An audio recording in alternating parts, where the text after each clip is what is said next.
Hello,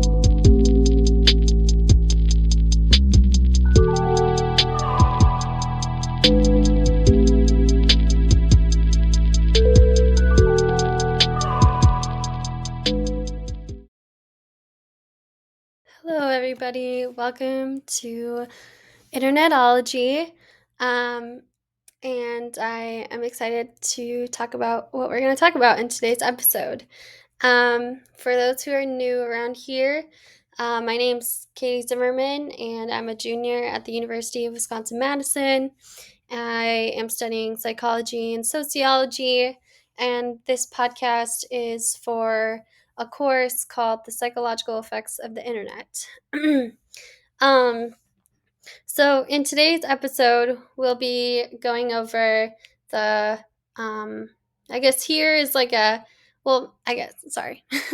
In today's episode, we're going to be looking at online educational resources and digital libraries.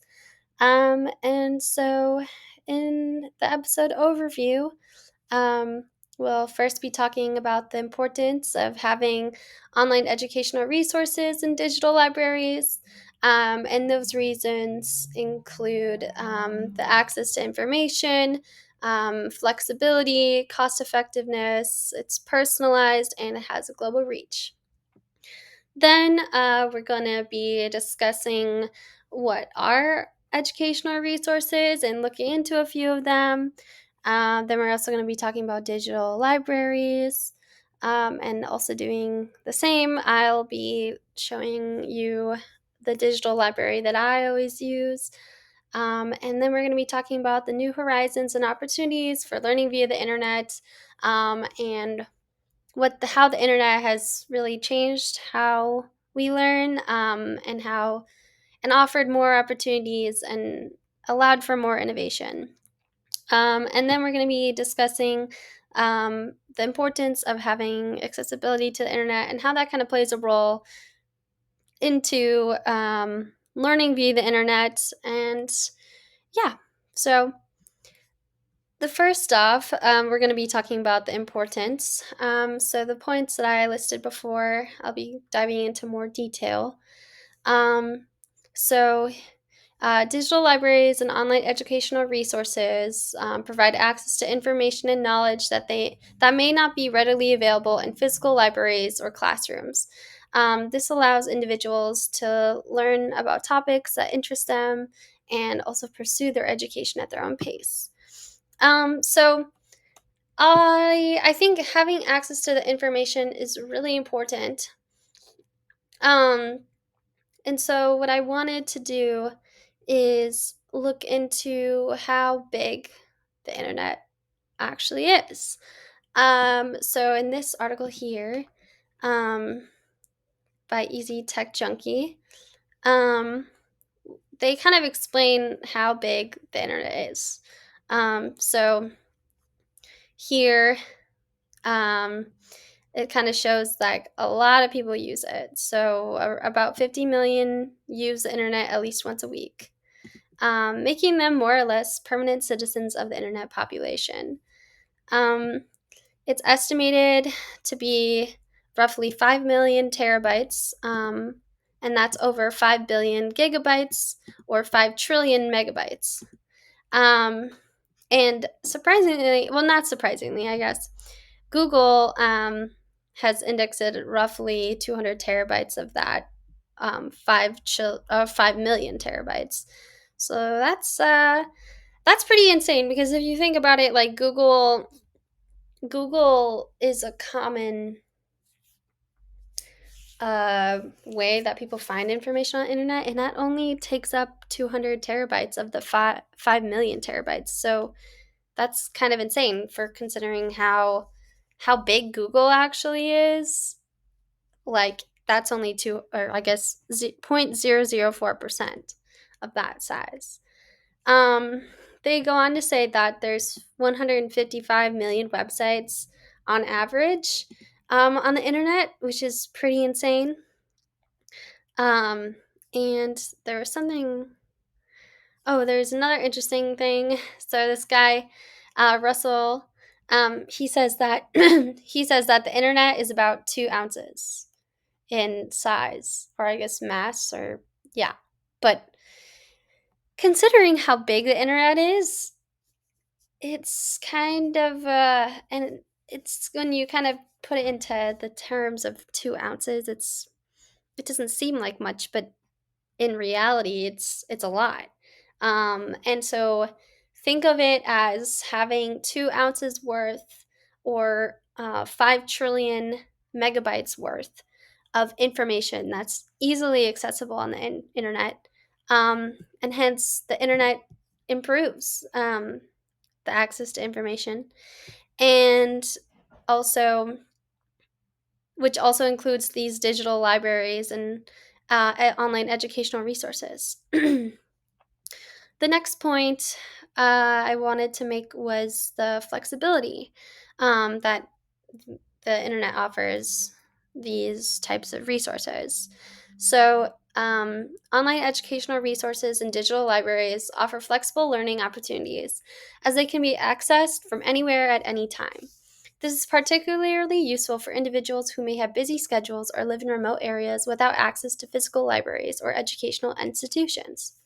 So, I I really wanted to make a point too of these libraries and other educational resources, and the accessibility, and it also plays a role into the accessibility part of it, but also the flexibility.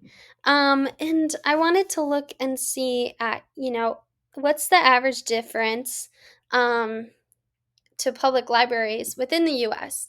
This is the I was trying to find information about other countries. However, I couldn't find them. So I thought we could look at the US and kind of think about, if the US is like this, then how does that translate to other countries? So in this photo here, you can see that there is a lot of libraries in the US, right? Lots of them are condensed in major cities. And in this area here, there seems to be a wide, or I guess a very large difference, or yeah, distance, sorry, um, from people and their homes and physical libraries. So, in essence, having an online library, or being able to access information online that you could access at a library, um, is quite a privilege, because, and also is very useful for individuals who live in this area of the country, or in these states, um, that those people can really have an advantage, or I guess not have an advantage, but benefit from the internet. Um, and as you can see here too, like in Wisconsin, I think that's Milwaukee area, and that's Madison, maybe. I'm not good at geography. Um, but as you can see, we are very fortunate to be in close proximity to physical libraries, but not everybody is. Um, and so this is like a visual of the article that I'm also going to share. I found the actual scientific article, um, which is regional variations in average difference to public libraries in the United States. Um, so here's a little overview. They looked at the population, and then how far away those were to libraries, or I guess like high density. They looked at the density of the population and also the density of libraries, and how they kind of connected to each other. So these are the main points of the article. So southern residents live substantially further from public libraries, and there are significant regional variations, and population centroids for census areas were used for their calculations, and they also use GIS to calculate the average difference. So, yes, I wanted to specifically look at two areas within the article. Here, I wanted to look at the regional differences. So, this is table one. So, this is just the census population of 2010. So, and how many of those individuals lived within metro or non-metro areas. So yeah, and I specifically though wanted to look at table 2 here. So it says that 65% of the total population of the United States lives within 2 miles of a public library. Um, This is considerable variation. There is considerable variation between regions. 80% of the population in the Northeast lives within 2 miles of a library, compared to only 52% of the South's population. The West and Midwest fall in between 72 and 67%, respectively, but both are substantially higher than the South. When the different bands of distance are compared for each region and the highest percentage of those population lives within 1 mile of a library except for the South, whose highest percentage falls within in the 1 or 2 mile band. The South also has the highest percentage of people living more than 6 miles away from a library at 9% of the total.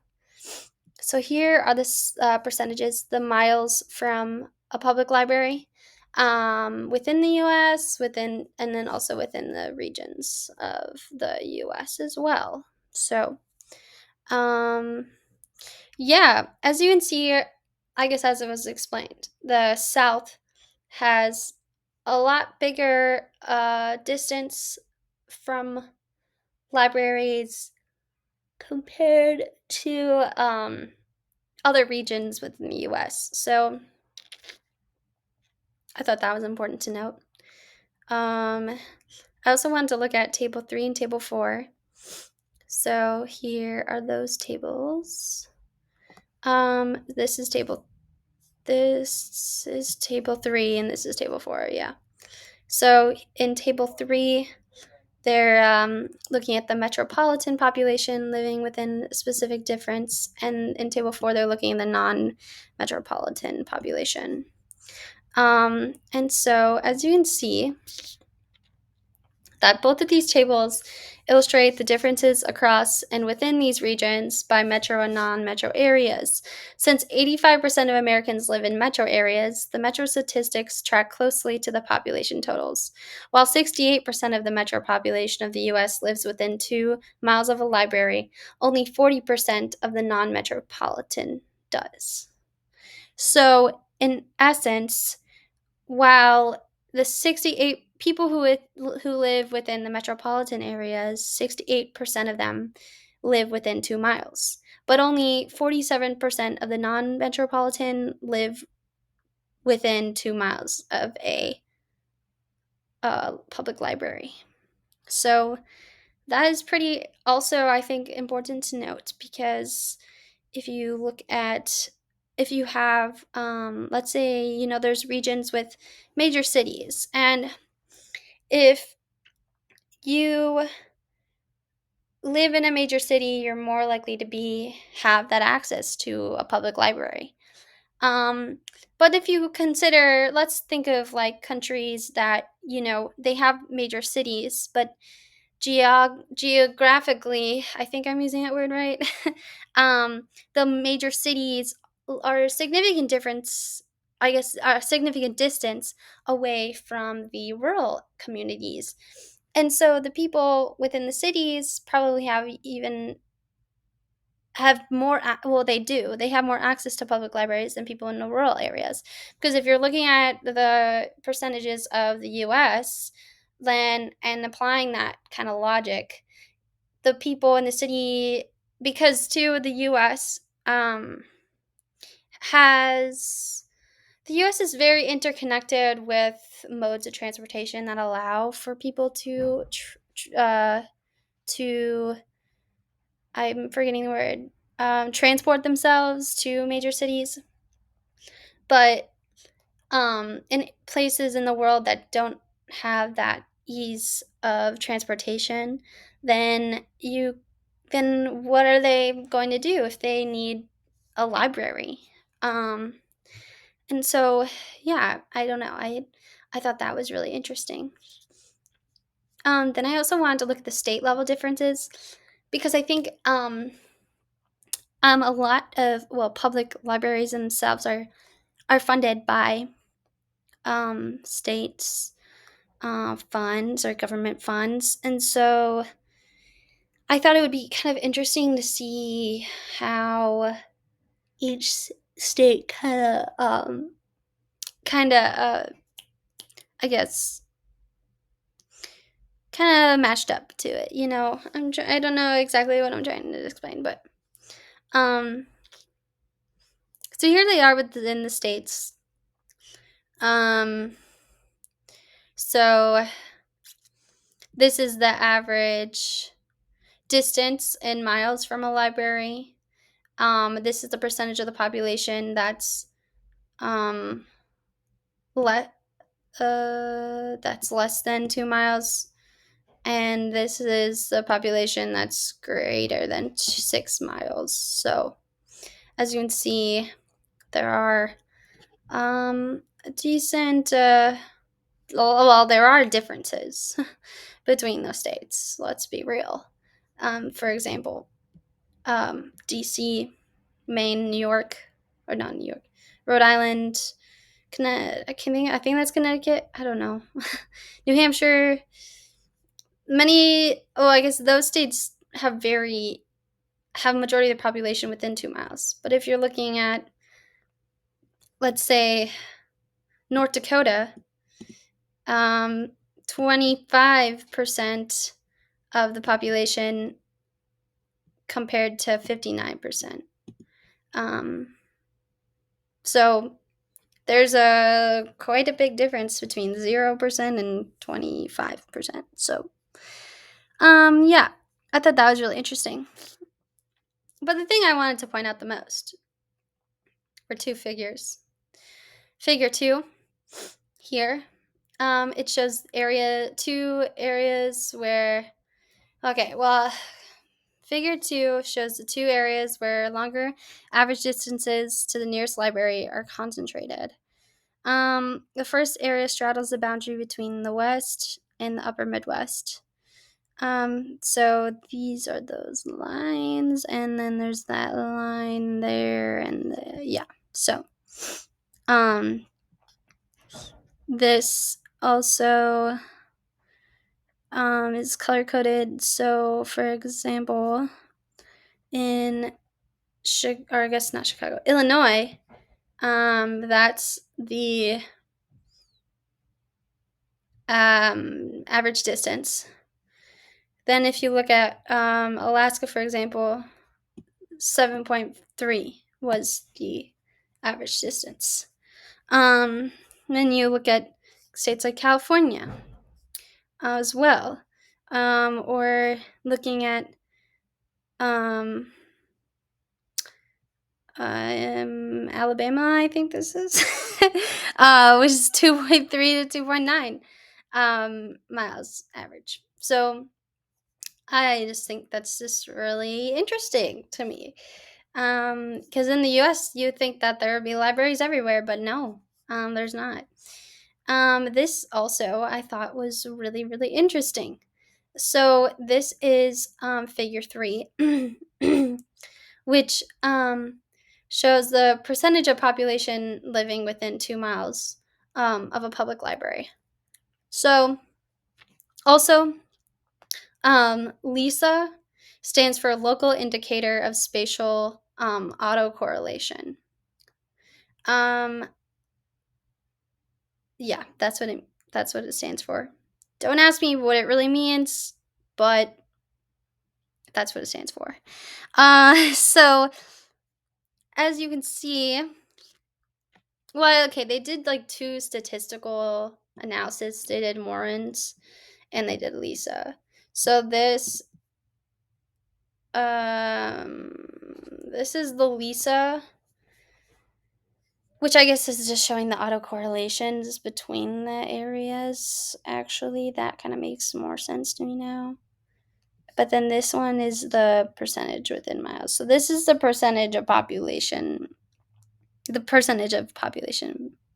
um, within 2 miles.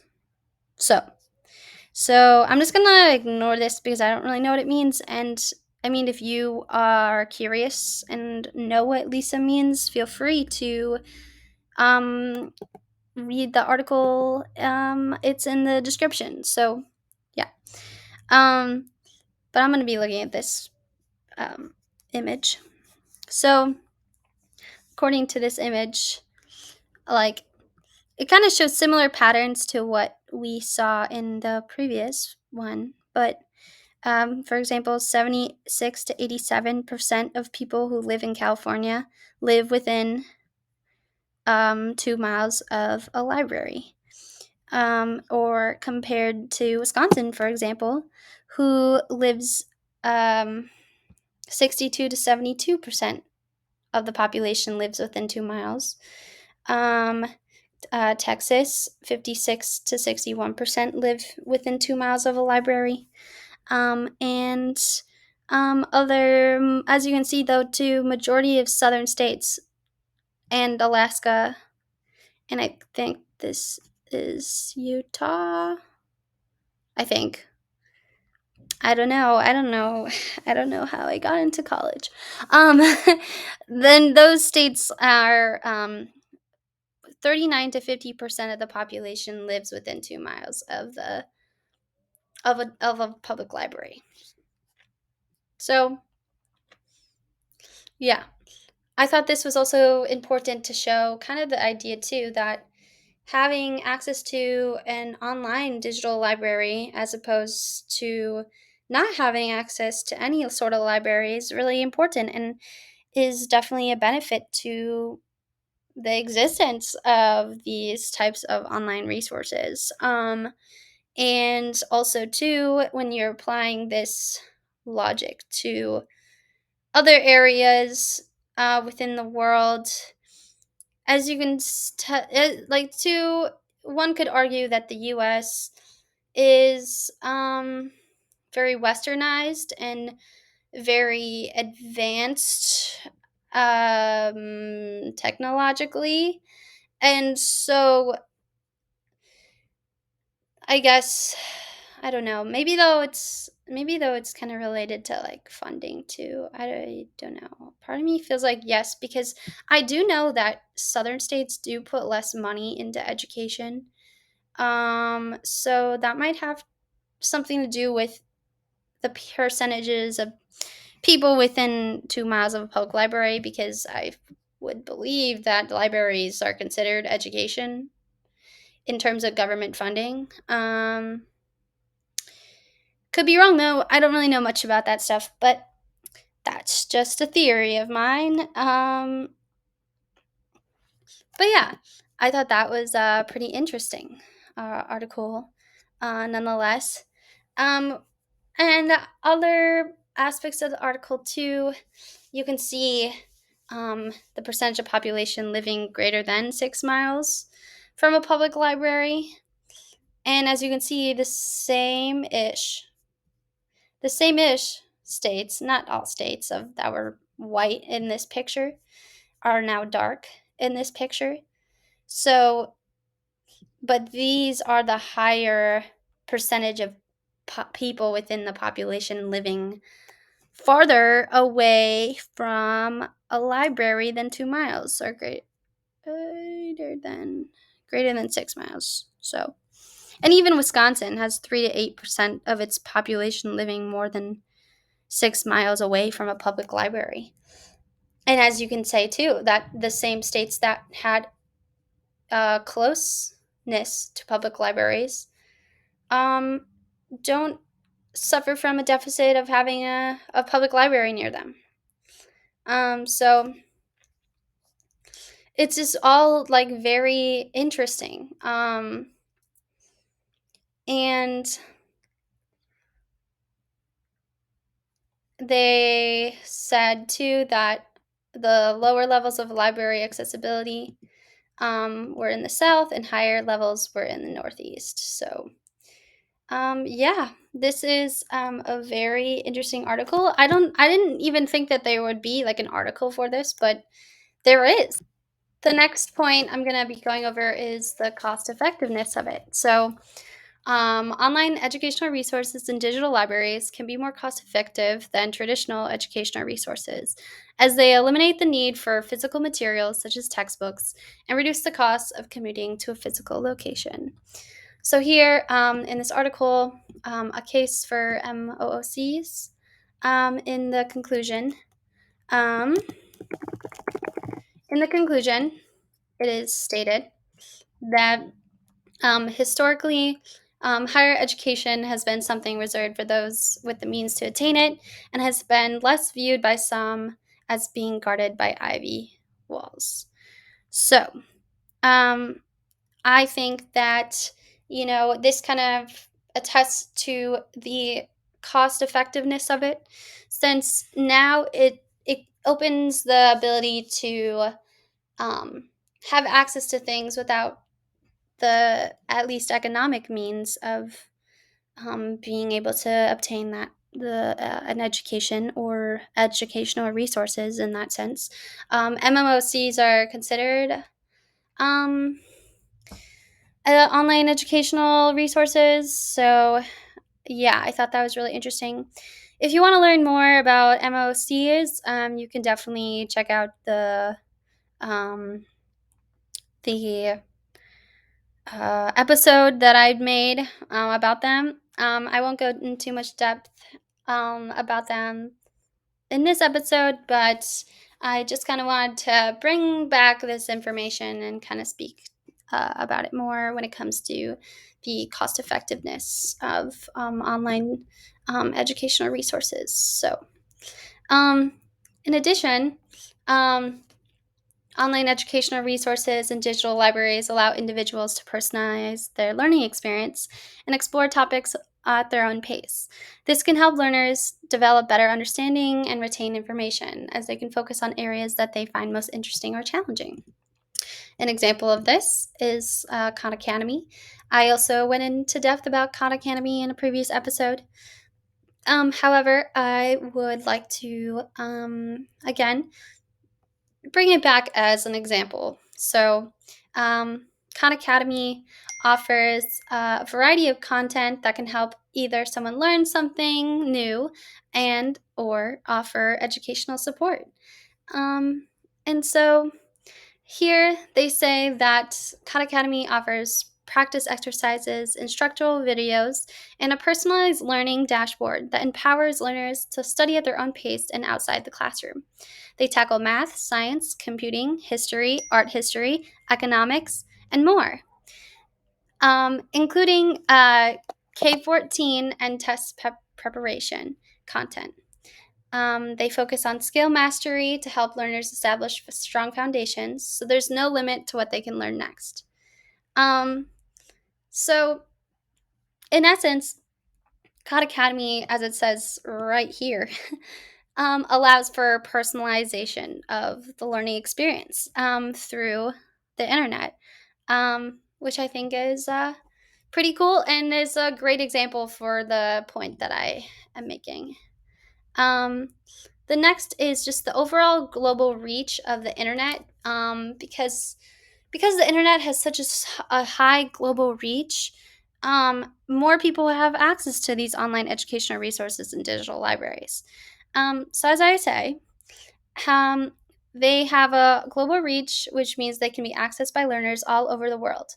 This allows for cross cultural exchange and the sharing of knowledge and ideas across borders and continents.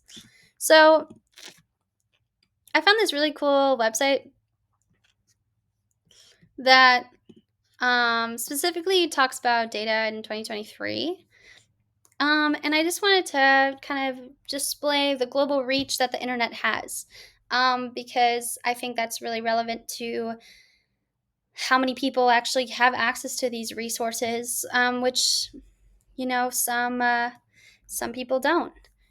So according to this website, A total of 15.6 billion people around the world use the internet at the start of 2023, which is equivalent to 64.4% of the world's total population. So 64.4% of the world's total population uses the internet. I would say this is still like a smaller percentage, but I do think that it's better than 50%. And I think too, as they say here, internet users will continue to grow. And with the latest data indicating that the world's connection population grew by close to 100 million users in the 12 months to January 2023. And as you can see here too, this is kind of the growth over time of how many people have used the internet. So the first website was created in 1991, and only 60 wait in 1991 only 4.2 million people were using the internet, and now it's at 5,158 million people as of 2023. It's kind of the curve of it has definitely slowed down, as they noted here, but it does continue to grow, which I think is very relevant. And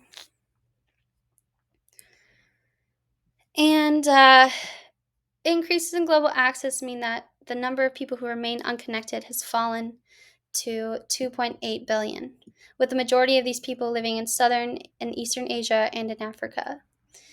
That means that there's still plenty of more work to do before the world reaches the goal of universal access, though the quality of people's internet access remains an important consideration. The current trends suggest that 2/3 of the world's population should be online by the end of 2023. So, yeah.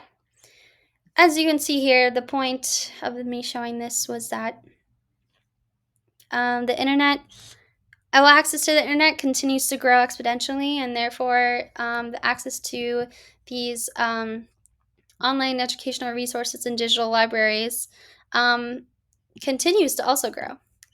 This is also the same graph, but I kind of like this more because I think it's really cool. You can like move it around. So yeah.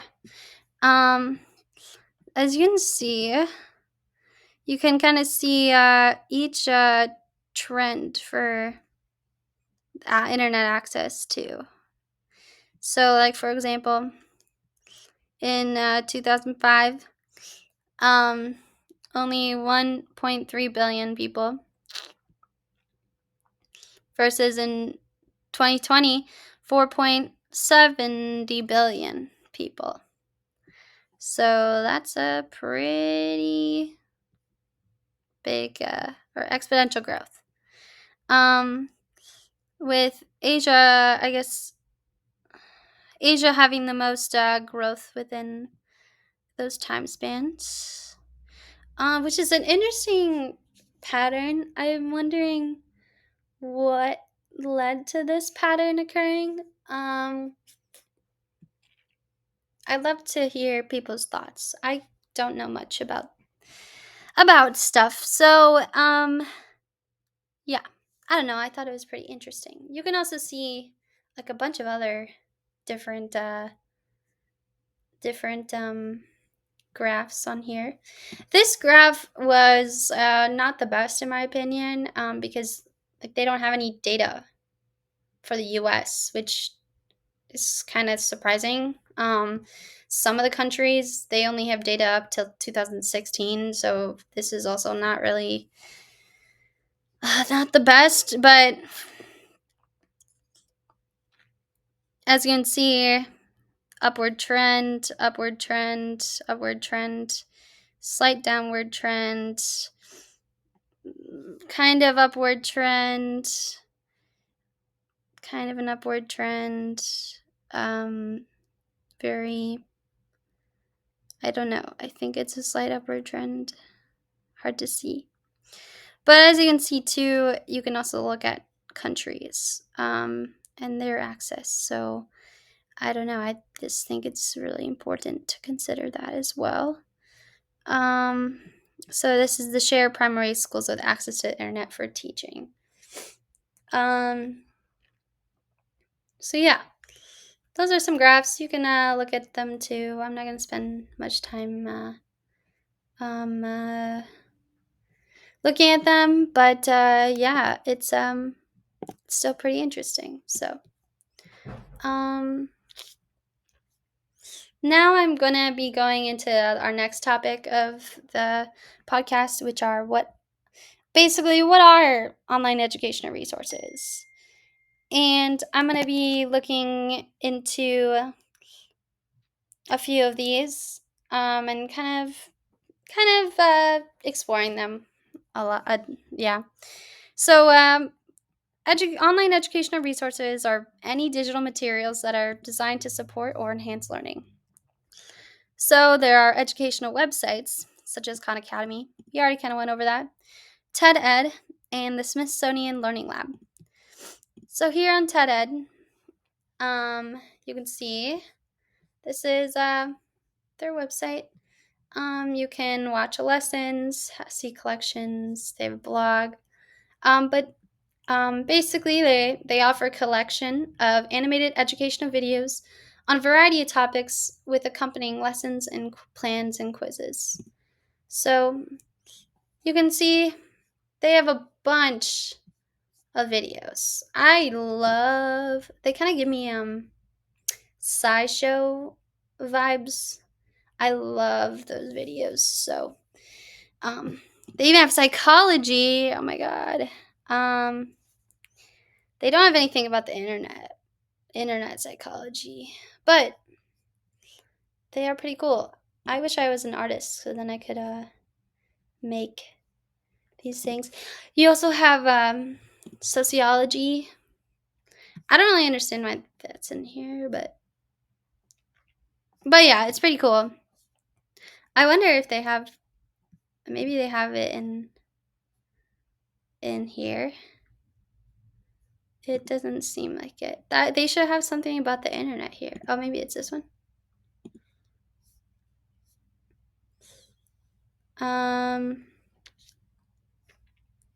Like this seems really interesting. I don't know. I really love like these videos. I love like the short videos. I love the illustrations. They're all really cool. You can even build your own. I didn't even know that. Oh wait, you can create a lesson. You can create a lesson with the videos. Okay. Yeah, they have like a whole thing to get on a TED Talk. That's like one of my dreams is to have a TED Talk episode. I have a bunch of different things I would talk about on my TED Talk episode. I just really want to have one because I love like giving lectures about this information. I love learning information and I like public speaking for the most part. So yeah, I don't know. That's like my dream. But enough about me. The next is the Smithsonian Learning Lab. So here it's kind of more designed for children, but it can be accessible to anybody. So this website offers a collection of resources and tools for educators and learners to discover, create, and share educational materials. So as you can see, discover, create, share, and learn. So here you can find the resources and the thousands of collections. There's many people who can use it, which is also really cool. You could also create your own collections of resources to engage learners. So, like, this is what people who educate can do. You can share this information, and I think that's also really important because via the internet, it's like so cool how you can just share anything that's from the internet, or you can share anything on the internet. Good or bad though. Obviously, you don't want to share bad things on the internet, so important thing to consider. Um, and you can also learn things, so that's pretty cool. You can create an account, and there's all these different resources that are for free. So yeah, create a free Smithsonian Learning Lab account. So yeah, that's that. Um, the next one is online courses. So this is like basically what I was explaining about MOOCs. So the first one is Coursera. They offer free courses from top universities and institutions, including courses on computer science, data science, business, and more. So,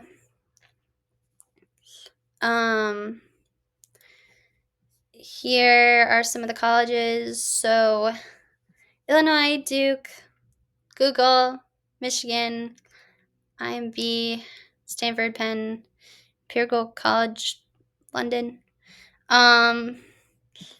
And they kind of also talk about careers, degrees, finding college degrees, courses that you can complete in a day. So they have like all these courses that you can like just complete in a day. Like they want to help you learn. You can take this course for free. You can take that course for free. This kind of looks cool, but I don't know. I guess we'll see. Yeah, you can do a lot. And yes, so here I guess all the courses. So data science, health, arts and humanities, information technology, business, social sciences, physical science, math and logic, computer science, personal development, and language learning. So here's this website. You can do so much with this website, and I think not a lot of people. I guess a lot of people actually do know about it, but I did not know about it until making this video. So that's pretty cool. The next one I'll be covering is Udacity. We kind of spoke about this website earlier in my episodes too, and earlier within the course. And there's a bunch of pop-ups everywhere, so that's cool. And Udacity is an online learning platform that offers free and paid courses in a variety of subjects, including computer science, business, and artificial intelligence. So here you can take this course. They tell you the level of the course, how long it takes, and people's reviews of them. It's all really cool how much of this is on the internet, because you never really think about, like, you can create your own app. Like, that's pretty cool. I don't know. Maybe even like publish your app on the App Store and get money from it too. So yeah. Sorry, I got distracted a little bit. Okay. Then there's also Future Learn. And there's a bunch of chaos going on. But it's a social learning platform that offers free and paid courses in a variety of subjects, including business, health, and psychology. So yeah, there's like a bunch of courses on here too. And you can some of it's paid, some of it's not paid. But you can learn together, because I love the social aspect of it. So it's like a social learning environment. You can learn anything. You can be flexible. You can learn with top institutions and get results with your experience. It's very highly rated. yeah, I kind of want to take a look at this too. Here are all the subjects that you can take. So there is a lot of them. So if you're interested in checking any of these out, feel free. The next one is ebooks and e-learning materials. So in my last episode, I think anyway, we talked about reading online. And so on Amazon's Kindle, there are free books, there are not free books. I mean, you have to pay for the Kindle, of course, but you can access so many books and read as many as you want online. And I'm pretty sure they do have free books on theirs too, as well. I don't use Kindle, my dad does, and he sends me Kindle books. I don't have a Kindle, but regardless, I think it's cool. So, yeah, Amazon offers a wide selection of ebooks and e-learning materials through this Kindle platform, which can be accessed on a variety of devices also, um, which I think is cool. But yeah, then there's Project Gutenberg, which again, it's a library of over 7,000 free ebooks. So you can basically get any book. Well, not any book, but many books on here. And these are just like all free to access. Yep. No fee, no special apps. 50 years. And you can also contribute to their mission and donate. But yeah, it's like really cool how you can see all these books just for free. So that is really cool. Then Google Books. This is kind of what it is, but you can basically look at books. I don't use this much, but Google Books provides access to millions of books and other materials that have been digitalized from libraries around the world, and many of these materials are free. So that's really cool. This is kind of the Wikipedia page for it, kind of explains it. But books in the full domain you can download for free. For in print books, where permission is granted, the number of pages will be viewable. And there's like some books are not free, of course, are public domain, but some are. And so that's just another way to access books online. So yeah. Then they also have educational apps too. So Duolingo, I'm sure we all have heard of Duolingo. Duolingo makes amazing TikToks.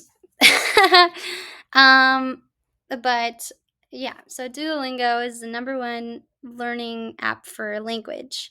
And I've used it before. I really, really love it actually. It's really kind of fun. And they make it kind of like a game, which I enjoy. And you can learn it anytime, anywhere. And people can get it for their schools, and also take courses, and they also do research. So the Duo method: learning by doing, learning in a personalized way, feel the delight, stay motivated, and focus on what matters.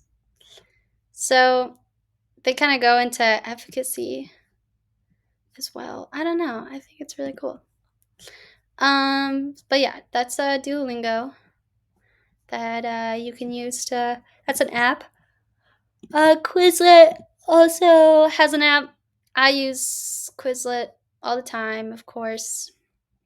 I paid for Quizlet Plus because I'm a Quizlet tryhard. So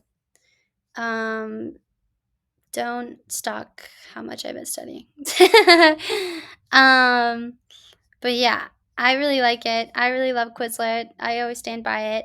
You can also download it on your phone. So, yeah, I got the Night Owl because I study really late and I study really early. Probably earn these at the same time. Anyways, so yeah, Quizlet is an app that allows users to create and study digital flashcards on a variety of subjects from vocabulary, history, and science. Then there's Luminosity. And Luminosity is a brain training app that offers games and exercise designed to improve memory, attention, and other cognitive skills. But it's really cool because, you know, this wouldn't be as accessible to people if it wasn't for the internet.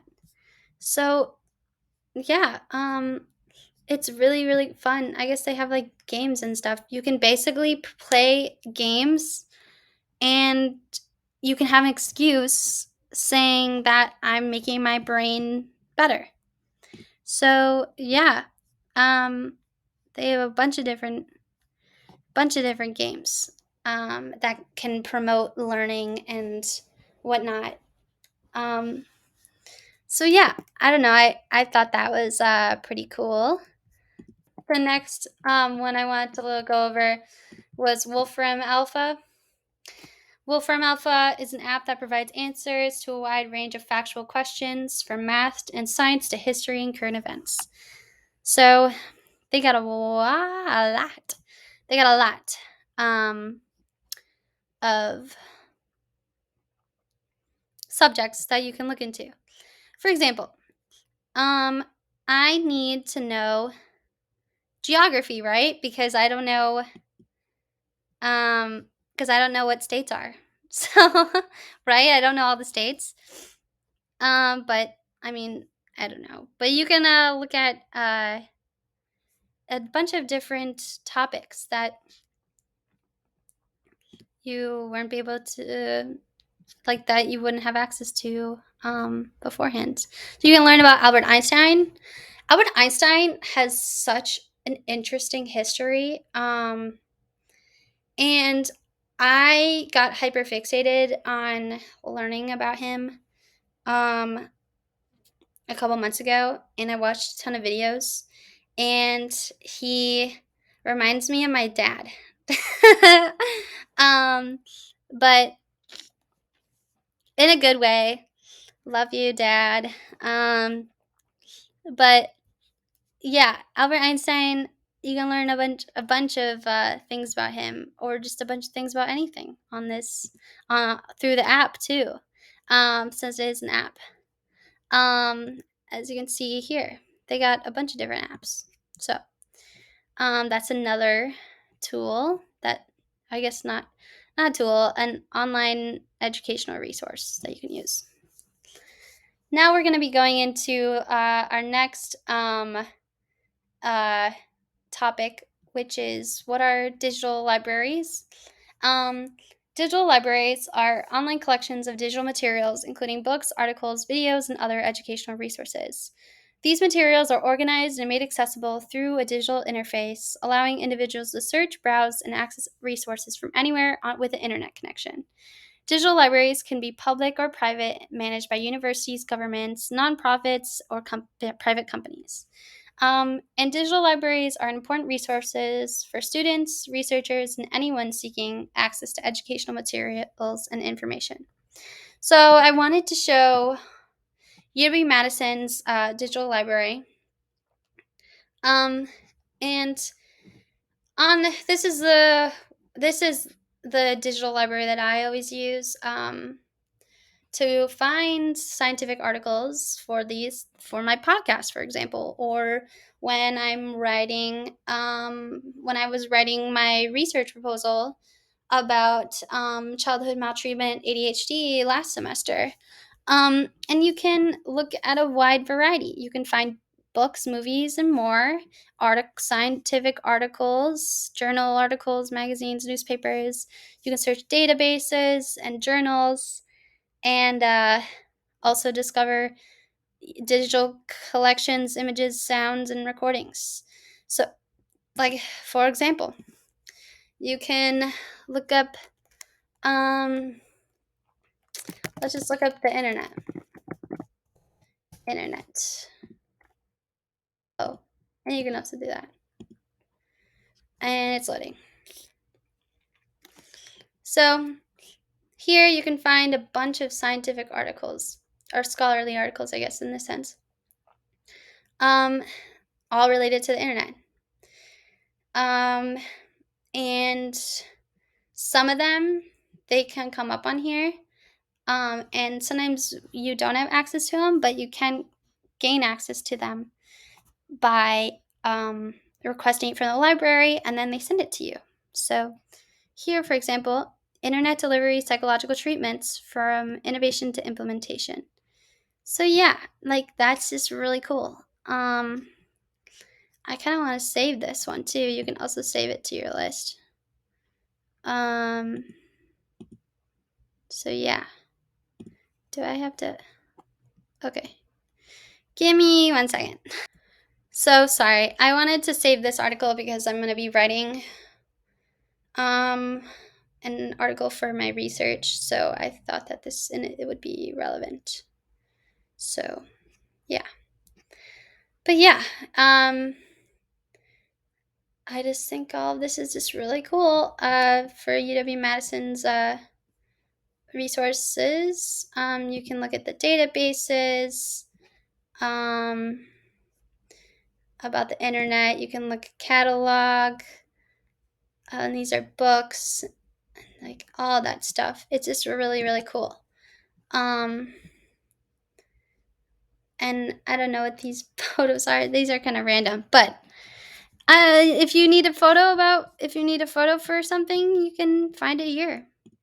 And the librarians are really nice. They allow me to access this whatever article I want, so that's really nice of them. The next thing I wanted to discuss was how the internet has changed the way we learn by opening up new opportunities to learn, and created ways in which the ways that traditional learning have kind of been completely innovated, and I guess just overall just innovation. Kind of bad with words, but hard to describe it. But basically, the internet has opened the realm of learning to new and exciting possibilities for online educational resources and digital libraries. So the first thing I was wanting to look at was education through video games, and learning through video games. And the first thing that I wanted to note was using people using Minecraft to learn. And so there's this video I found that I wanted to share.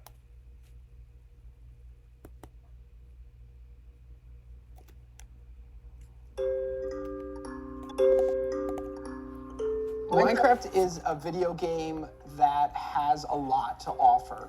At its core, it's very open-ended. If you want to have an adventure, you can have an adventure. If you want to build something, you can build something. If you want to talk to your friends, you can talk to your friends. If you want to kill monsters, you can kill monsters. So the game appeals to a lot of people. It makes a lot of sense to take a game that is already fun, that is proven to be enjoyable to kids, and try to find a way to bring it into the classroom. So you go up here, Minecraft EDU launcher. And that should be it. Imagine how long this took Brandon to make. Oh. I know. Oh! He just drops you from all the way up there. You know, my school, as well as many others, have been struggling with the issue of how to teach digital citizenship, which is internet ethics, online safety, privacy, research. I mean, it's everything. Because as our kids were getting into middle school and high school, we had a lot of, frankly, ugly incidents happen. And so, the school's administration, along with the computer department, decided we really need to start teaching these concepts earlier.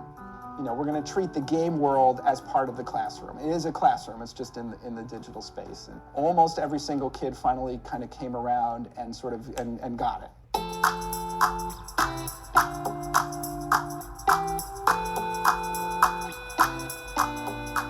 Go ahead and let's start off by getting in following the instructions that are up onto the board. Okay, you are students. Pick your avatar. Pixel Pushers, as a student project here at the ETC, is working with Minecraft EDU to develop a series of software features for their software. So our programmers have been working on a quiz block and a lesson review tool to include in the Minecraft EDU software, while we're also working on researching, how and what you can best teach with Minecraft. You can really teach a wide array of things that aren't immediately obvious. The kids have to think it's fun. Otherwise, what's the point? There's plenty of educational games out there, and frankly, very, very few of them have ever been very satisfying for me. I never wanted to use them in my classroom because it smells like school. Make sure you're using the right material. Make sure you're not using gravel for the parts that are in between the pillars there, because the gravel will fall. Let's check out group 2. Oh, nice. You finished, you're almost done with one of the hardest shapes. Good job. In our research, we started out asking, what can Minecraft teach? As we actually started playtesting with students, we found that that might be the wrong question, and that it's more interesting to ask, how can Minecraft teach? The virtual world of Minecraft, I think, is fun and powerful, for these kids. And I think they get it in a way that I think some of their teachers don't sometimes. I think the most important thing for someone coming to Minecraft from an educational perspective is to just play the game, just get a feel for how the game works, and then perhaps even more importantly, let the students play the game. You have to think about where 21st century kids are living. I mean, they come here in school, but they're texting each other on the way home, and then they're on Facebook, and then they're playing games together. It's all a continuum. They don't separate the conversations that they have typed into Minecraft with the ones that they have in the lunchroom.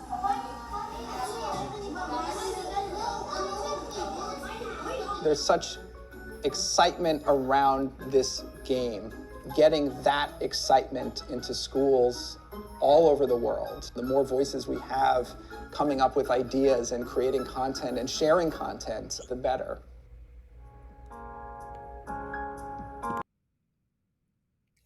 So yeah, that video was really, really cool.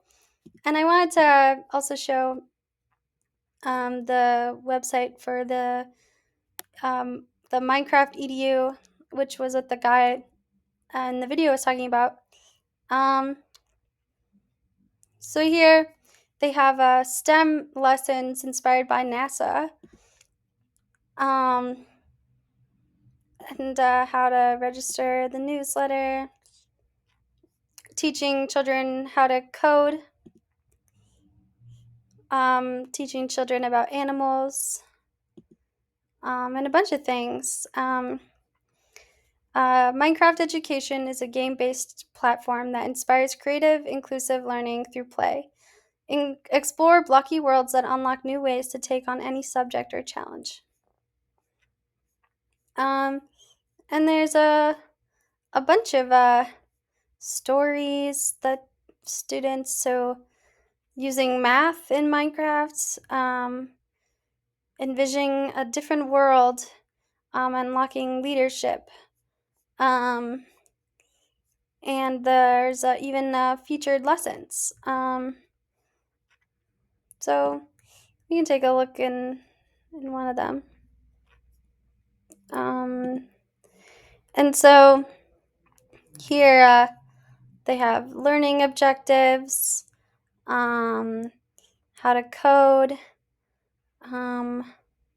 a bunch of things that allows people to prep for teaching, the student activities. There's a bunch of different ways you can teach through Minecraft. They have their resources, and just a bunch of things that you can use to learn online. And this is, again, a way that the internet has changed the way that people learn online, including children and other students. So yeah, I wanted to show that. The next is another video game called Roblox. and the corporation the corporation is it's a gaming platform that also involves education. So 100 million students are engaged in high quality learning in the metaverse by 2030. That's their goal. Roblox Education works with outstanding educational organizations and developers to bring high quality learning experiences to the metaverse through sponsored grants, investments, and advances. All help educators and developers teach with Roblox. So there's ways that you can learn. Roblox Studio offers educators and families a free, friendly, student-friendly tool to learn coding, computer science principles, animation, 3D design, and development. Teaching with Roblox Studio fuels students' creative confidence by providing a practical sandbox for them to demonstrate next-generation science standard practices. Here are some more information with them. Let's take a look into Learn With Us, a new era of teaching and learning. There we go. So why learn on Roblox? It's free and easy, safe and civil, collaborative, and engaging. Roblox was my first exposure to programming, and they made it very easy to learn. Now I'm about to get my computer science degree. As a not a native English speaker, Roblox has not only increased my fluency level, but it's also opened a new entire world of exploring my creativity. Roblox taught me programming, design, product ownership, collaboration, time management, and more real-world skills that are best approached with a hands-on. So yeah, lots of people have implemented Roblox into their learning. And this is kind of an explanation. So what is it? Is a global platform where millions of people gather every day to imagine, create, and share experiences with one each other in an immersive user-generated 3D worlds. The types of gameplay are just as limitless as the imagination of the creators themselves. So yeah, this is what Roblox is. And then I found this thing online, but I thought was really interesting. But it's they ran a contest in 2008 where they had to show how Roblox had helped them in their schoolwork. So, using the Wayback Machine.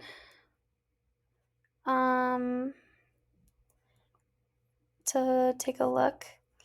You can see how all of these people won the contest, but here are a few examples. So someone said, well, their assignment was give an example of friction and energy. Roblox helped me with this project because it displayed the properties of friction and energy, and it was easy to use. So here's this video.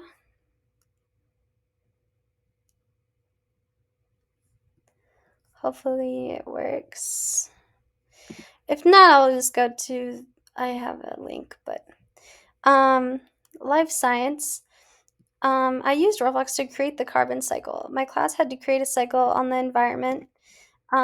Since someone had already done a water cycle, I decided to make a carbon cycle. I created a carbon cycle on Roblox. After I finished, and I edited with Photoshop, and Roblox helped me so much with this. The next day, I gave it to my teacher and received an A. So here they created this thing of the carbon cycle. One student used it for art. In art class, I was required to construct a 3-dimensional project for the end of the year. I was stumped on how I could complete this project. I decided I'd make some form of abstract or modern art. I realized I could use the computer for my project. I tried designing my model on Paint, but it wasn't good. I wasn't good at it. I got bored and decided to play a little bit of my favorite game, Roblox. After a bit of building, I noticed that I could design my project on Roblox. I successfully made the models my teacher was asking for and got an A plus. Direct quote from the teacher: "Great work. Your model contains a lot of texture and are very abstract." This is what they made. Um, Newtonian physics. The assignment would show that in the absence of air, all objects, regardless of weight or shape, fall at the same rate. I learned that Sir Isaac Newton was the first to use experiments to show that there is something called air resistance.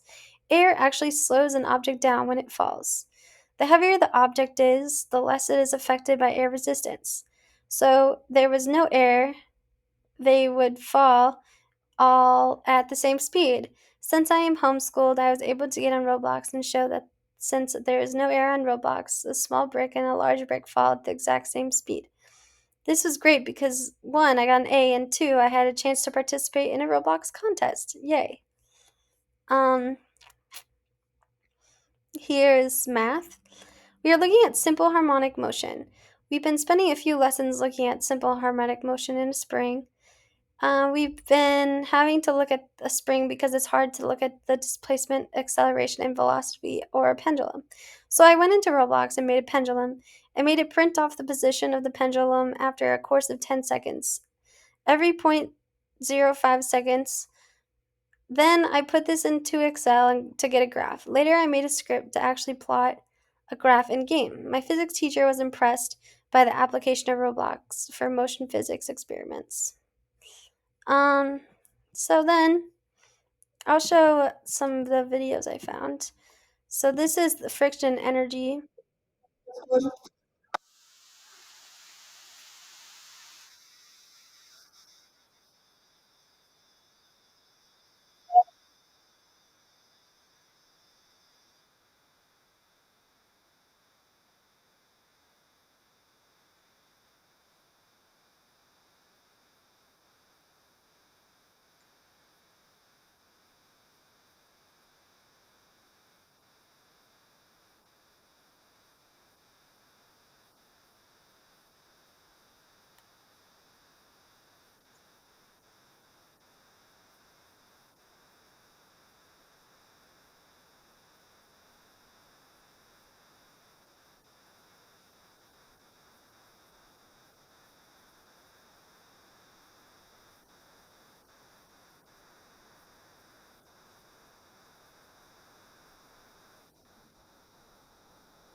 So that's that video. And this is the Newtonian physics.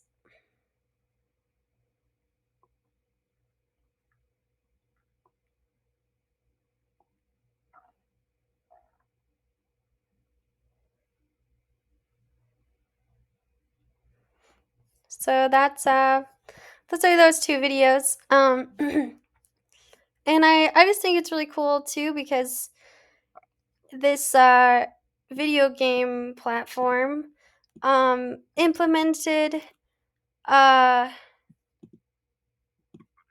I spelled that wrong. They implemented a way to integrate learning into video games and thereby the internet in 2008. Um, which I just think is really cool, and it is a perfect example of how the internet has really shaped the way we learn. Um, the next thing I wanted to go over was the uncensored library. And this is based on Minecraft. And I found this on TikTok and I was like, oh my god, this is perfect, I think, for this episode. So this is a Minecraft world that allows people who live in countries have that suppress or hide um, things reported on within the country from its citizens, or have limited access to the internet. Um, and so here's a more of a explanation. In many countries, websites, social media, and blogs are controlled by oppressive leaders. Young people in particular are forced to grow up in systems where the opinion is heavily manipulated by the government by governmental disinformation campaigns. But even where almost all media is blocked or controlled, the world's most successful computer game is still accessible. Reporters Without Borders uses this loophole to bypass internet censorship to bring back the truth within Minecraft. This kind of gives a more explanation, but I think that part of learning is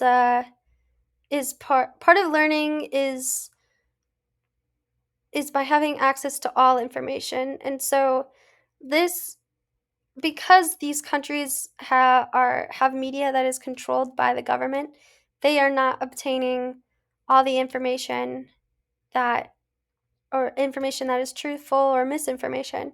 So these individuals using Minecraft, using the internet, have opened this gateway to actually experience this information um, and look and read it and learn from it um, in their countries that they might not be able to have actual access to that information.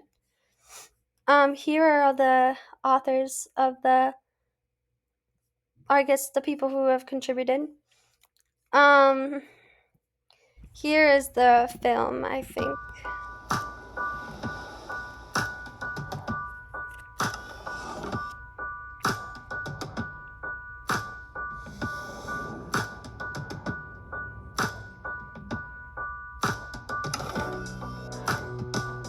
Censorship, blockages, internet surveillance, and incredibly restrictive laws. Orta Doğu'da basın özgürlüğü hiç bu kadar kötü olmamıştı.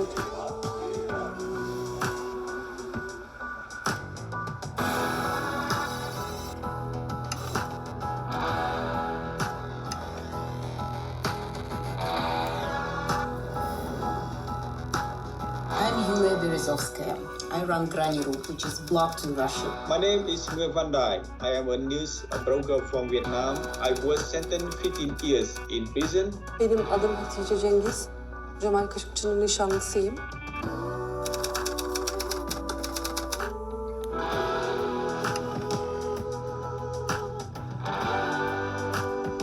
Freedom of speech is important because we need to inform young people about the real political situation around the world.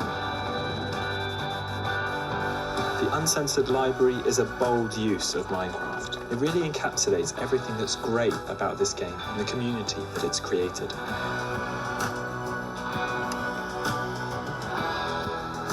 As I look at this gorgeous uncensored library, I feel like this is what we should be doing. Dünyadaki bütün insanların özgürce bilgiye ulaşmasını istiyorum.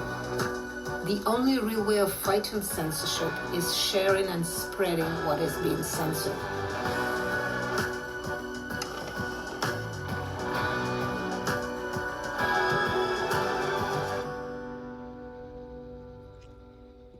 So that's the film that they created. Now I wanted to show a little bit of it.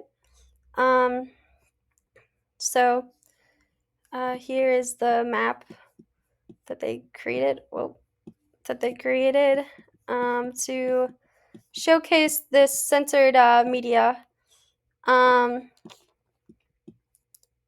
Then here they each have they have a room, I think, for each country that has censored media. So, and each room is filled with information that otherwise would be censored and not shared via the internet or internet surveillance, I guess. But yeah. Egypt is one of the world's biggest jailers of journalists. Some spend years in detention without being charged or tried. Others have been sentenced to long jail terms or even imprisonment. Many of the media is now controlled directly or indirectly by the state, the intelligence services, or companies close to the government. More than 500 websites are blocked, and more people are getting arrested because of their social network posts. This tipped the scales. The tip scales symbolize Egypt's increasingly draconian laws that legalize much of the representation against journalists and impose long prison sentences for anyone who dares to criticize or protest the government. Since 2013, the news portal Mada Mazar has reported about corruption and security issues in a manner that is often critical of the government. He did this on a website, and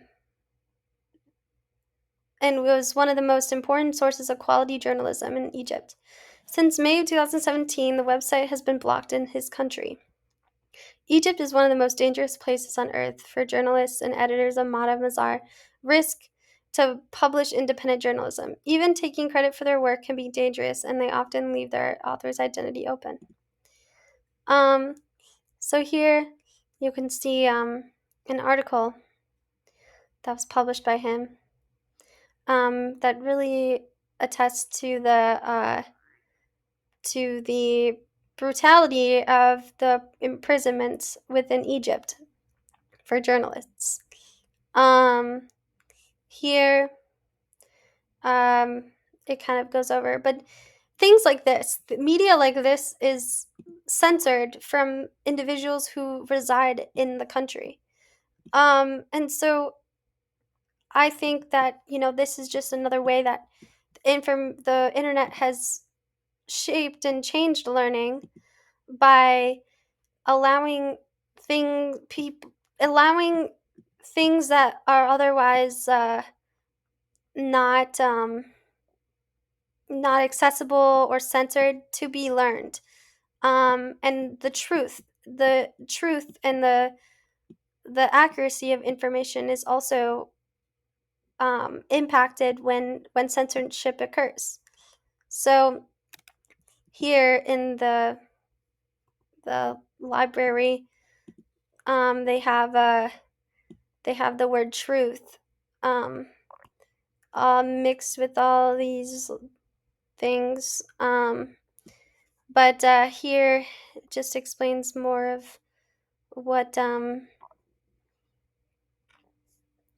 project is. But here, at the turn of the 21st century, nearly half of the world population still lacks access to free information, which I thought was crucial.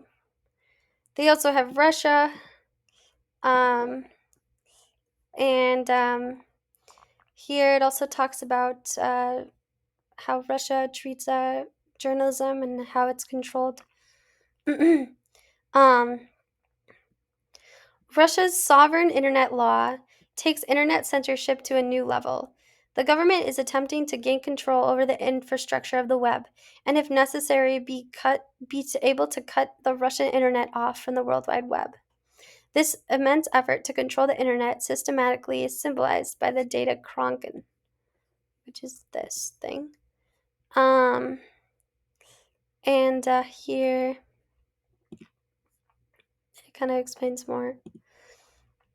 They have Saudi Arabia. In Saudi Arabia, the number of journalists in detention has tripled since the start of 2017. Here's more information about this. This journalist, unfortunately, was killed due to his journalism within Saudi Arabia. But yeah, they have Vietnam as well, and they created the Labyrinth of Truth. And again, individuals in this country are being repressed and misguided due to a lack of free access to information via the internet, and therefore it significantly impacts their ability to learn things. This is Mexico. All of these people who are journalists who have been killed um, due to their journalism. So, yeah, there was a lot of murdering of it, a murdering of individuals within Mexico. So yeah, that's the Uncensored Library. And again, I think applies to how the internet is shaping the way we learn, because this has very large implications on how individuals can learn via the internet, by allowing them to access information that they otherwise wouldn't have access to, and helping them learn the truth, um, and learn the truth about the government and the world, and get a better perspective. And I think that's what's truly important about learning. The next topic that I will be going over is access to the internet, and how that has also shaped the way that we learn. Even though the internet has been paramount in changing the way we learn, many go without access. This is an article that we read for one of our assignments for this course, and it's by the Pew Research Center and was published in 2018.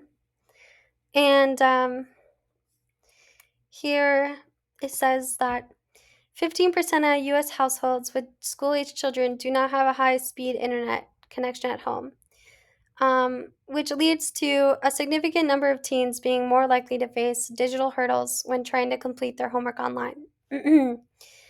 And as we transition to a more digital world within the realm of education, there are students who now face new challenges when it comes to receiving an education.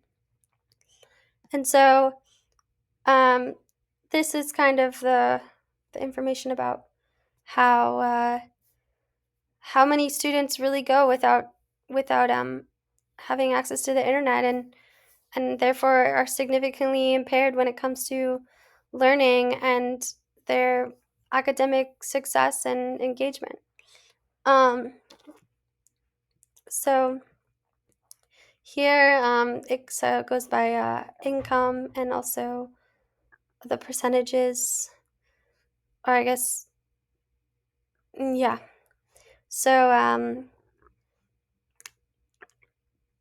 it kind of shows the relationship between internet access and income, because individuals with lower incomes are less able to afford high quality internet connection, and therefore it causes these barriers for children and their ability to learn within schools, due to how integrated technology is within the educational realm. Here are more statistics, but here it says 1 in 4 lower income teens don't have access to a home computer. So that's a reality. There's this video as well from the course. 3279.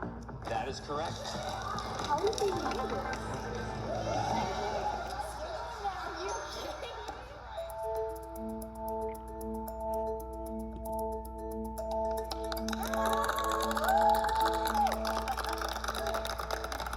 Welcome to today's academic challenge. You may only use what's on your table. There will be 3 rounds, and the questions will get harder. What is the largest animal living today?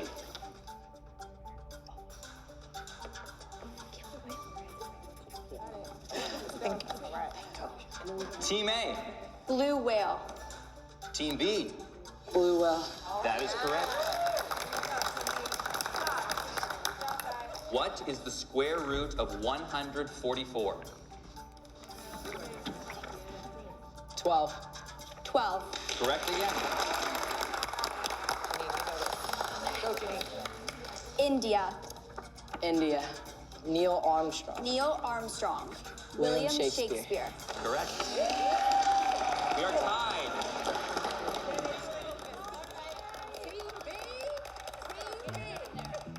For round 2, we're going to give both teams some additional resources. Okay. Who was the first president to live in the White House? John Adams. That is correct. Oh my God, bro. What does the acronym LCD stand for? Liquid crystal display. Correct.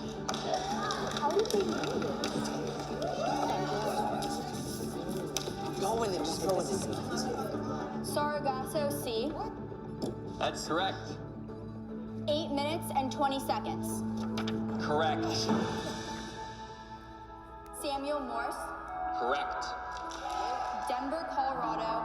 Santa Fe, New Mexico. And Salt Lake City, Utah. That is correct.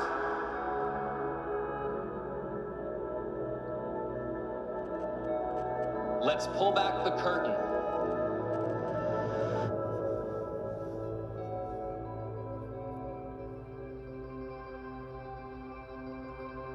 Are you kidding me? That's so not cool. I'm offended that they had such an unfair advantage. It was way too fast. Please have your team captain open the envelope on the table. 70% of teachers assign homework requiring access to the internet, and yet 5 million households with school-age children do not have high-speed internet service at home.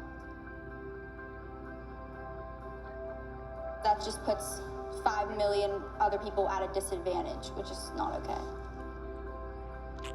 Nearly 50% of students say they have been unable to complete a homework assignment because they did not have access to the internet or computer.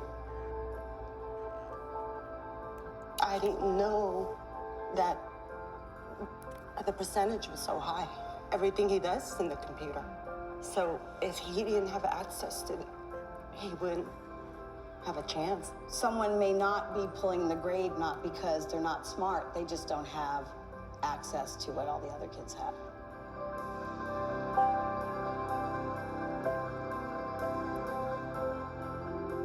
Oh, that's so great.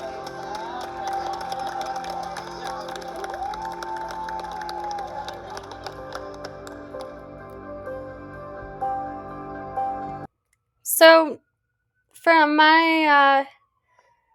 what I really took away from that is that too, I believe the video also shows how everyone is capable of learning, but those with access to technology and the internet in the long run end up having an advantage, while those without it are left at a significant disadvantage. Um, and again, this really goes to show how the internet has really changed learning because we have now been so connected to using the internet as a tool for learning, and it's become a necessity that still many people are that don't have access to it. Another article here. It says it shouldn't take a pandemic.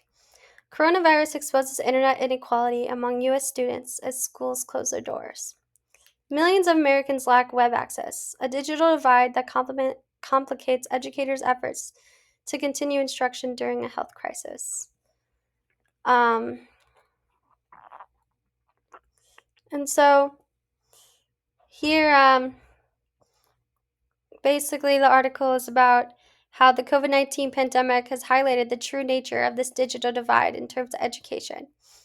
Children who didn't have access to the internet suffered academically more than those who had access to the internet, specifically and disproportionately affecting low income families and people of color. Um, so here,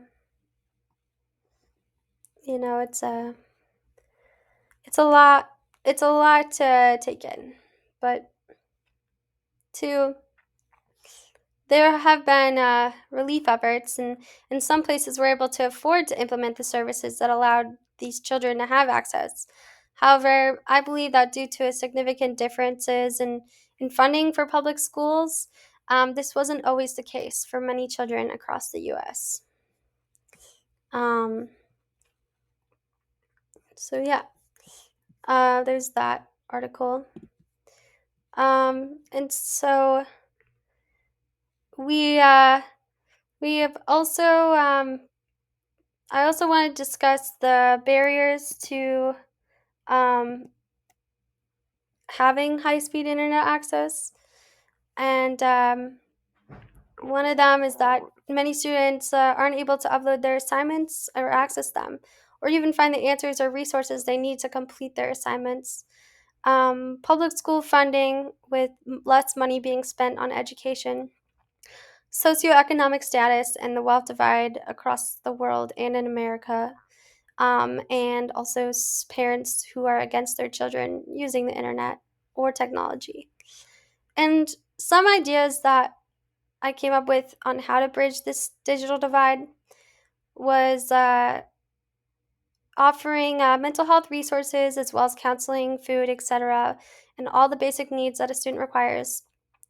This kind of follows Maslow's hierarchy of needs kind of perspective. Um, issue more money for schools to distribute laptops to their students, and have people fundraise or distribute grants to schools. But overall, how to bridge this digital divide is that we would need people who care, the money to get the resources, and also the technology itself. So that's my conclusion of that point. Now we're gonna go into the too long didn't read portion of the episode. I appreciate if you stuck around and listened to the whole thing.